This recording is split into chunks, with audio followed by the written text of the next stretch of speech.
Good morning, everyone. Yesterday we studied about the cry genes, which are showing resistance towards various kinds of insects in cotton plant, and that was a BT cotton, the first transgenic plant. Transgenic plants are such kind of plants whose genetic molecule is manipulated. Or we can say that tailor-made plants.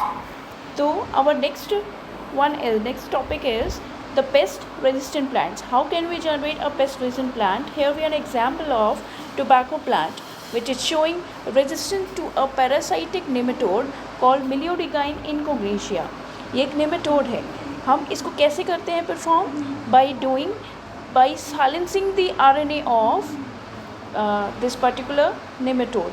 हम इसका RNA की silencing करते हैं. RNA की silencing का मतलब क्या है? हम RNA को इनएक्टिवेट करते हैं for the synthesis of their respective protein. तो प्रोटीन सिंथेसिस नहीं होगी तो दिस पर्टिकुलर ऑर्गेनिज्म, ये जो पर्टिकुलर ऑर्गेनिज्म है, it will not be able to synthesize its protein. Synthesize नहीं होगा तो it will not express in the body of an organism, और कोई भी इन्फेक्शन वो टोबैको प्लांट में कॉज नहीं कर पाएगा.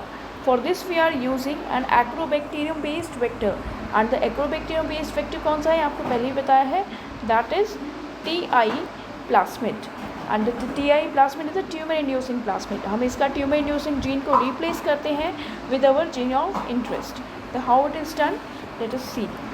इस मेथड में हम क्या करते हैं, जो नेमेटोड के स्पेसिफिक जीन्स हैं उसको हम इंसर्ट करते हैं इन वेक्टर में. किस वेक्टर में? TI प्लास्मिड वेक्टर में. जो उसकी ट्यूमर इंड्यूसिंग जीन है उसको रिमूव करके हम वहाँ अपना स्पेसिफिक नेमेटोड के स्पेसिफिक जो जीन है जो नेमेटोड को किल करेगा उसके स्पेसिफिक जीन को वहाँ इंसर्ट कर देते हैं और फिर उसे होस्ट प्लांट में ट्रांसफ़र कर देते हैं. ठीक है. तो जो DNA है नेमेटोड का DNA है वो ट्रांसक्रिप्शन परफॉर्म करेगा. पहले तो ट्रांसक्रिप्शन होगा, ठीक है, और फिर वो क्या करता है, उसमें जब उसके RNA फॉर्म होती है तो ये क्या करता है, DNA इस तरीके से ट्रांसक्राइब करता है कि उसका जो कोडिंग स्ट्रैंड है और टेम्पलेट स्ट्रैंड है दोनों की कॉपी बन जाती है, जिससे RNA जो हो जाता है वो डबल स्ट्रैंडेड फॉर्म होता है. ठीक है. अब डबल स्ट्रैंडेड RNA है, एक दूसरे के कॉम्प्लीमेंट्री हैं, तो वो डबल स्ट्रैंडेड स्ट्रक्चर फॉर्म कर लेगा. अब क्या करते हैं, ये जो डबल स्ट्रैंडेड RNA है इसे हम कहते हैं RNA dimer. Now this double stranded RNA will bind to specific mRNA of nematode. अब ये डबल स्ट्रैंडेड RNA जो हमारा बना, कैसे बना, जो हमने TI प्लास्मिड में जो जीन डाली थी उस जीन का ये डबल स्ट्रैंडेड RNA बन गया. अब हम क्या करेंगे, ये जो डबल स्ट्रैंडेड RNA बना है ये जाके क्या करेगा, जो नेमेटोड स्पेसिफिक नेमेटोड है, नेमेटोड जब अपने RNA एक्सप्रेस करना शुरू करेगा, मतलब किसी और इस पर्टिकुलर प्लांट को इन्फेक्ट किया उसने, इन्फेक्शन के बाद वो क्या करेगा, अपना जीन एक्सप्रेस करने की कोशिश करेगा inside the tobacco plant so that the plant get infected. तभी क्या होगा, इन्फेक्शन के लिए वो अपना mRNA बनाएगा. ठीक है. जैसे ही वो mRNA बनाएगा वो इन्फेक्शन कॉज करता है टोबैको प्लांट के रूट्स को. ठीक है.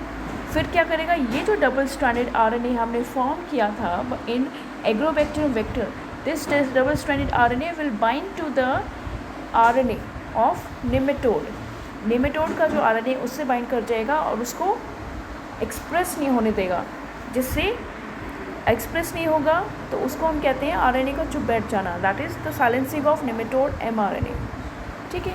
तो इस पर्टिकुलर केस में हमने क्या किया, यहाँ हमने क्या पेस्ट रेजिस्टेंट प्लांट हमने डेवलप किया. एक टोबैको का एग्जाम्पल लिया. टोबैको को पेस्ट रेजिस्टेंट कैसे बनाया, बाय इंट्रोड्यूसिंग, कैसे पेस्ट रेजिस्टेंट किसके अगेंस्ट रेजिस्टेंट बनाया, एक नेमेटोड के अगेंस्ट, जिसे कहते हैं मिलियोडिगाइन इनकोग्रेशिया. इसको हम कैसे करते हैं, by a strategy named as RNA interference या mRNA साइलेंसिंग. साइलेंसिंग किसकी करेंगे हम, मिलियोडिगाइन के RNA की. कैसे करेंगे, जिसमें हम एक नेमेटोड स्पेसिफिक, नेमेटोड के RNA के कॉम्प्लीमेंट्री या नेमेटोड के स्पेसिफिक जीन को हम क्या करेंगे, इंसर्ट करेंगे अपने वेक्टर में. And the bacterium vector is particularly agrobacterium based vector, that is TI plasmid vector.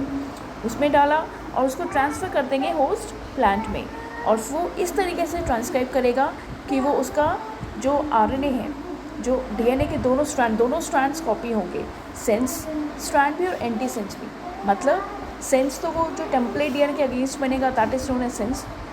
Strand और जो कोडिंग स्ट्रैंड होता है उसके अपोजिट जो बनेगा दैट इज़ एंटीसेंस। दोनों ही स्ट्रैंड जो है एक दूसरे के कॉम्प्लीमेंट्री होते हैं, इसलिए आरएनए जो है डाइमर फॉर्म करेगा, डबल स्ट्रैंडेड। अब ये जो डबल स्ट्रैंडेड आरएनए है it will bind to the mRNA of nematode. Nematode के एमआरएनए से बाइंड करेगा। जब नेमेटोड प्लांट को इन्फेक्शन कॉज करेगा, बाइंड करेगा तो क्या होगा, उसका आरएनए जो है एक बार बंध गया तो it will not undergo protein synthesis. As a result the nematode mRNA gets silenced and no expression of that particular organism takes place inside the tobacco plant. As a result, tobacco become resistant or saved from that nematode infection. Okay, thank you so much. Today आज इतना ही, next आपको video मैं upload कर दूँगी. Okay, thank you.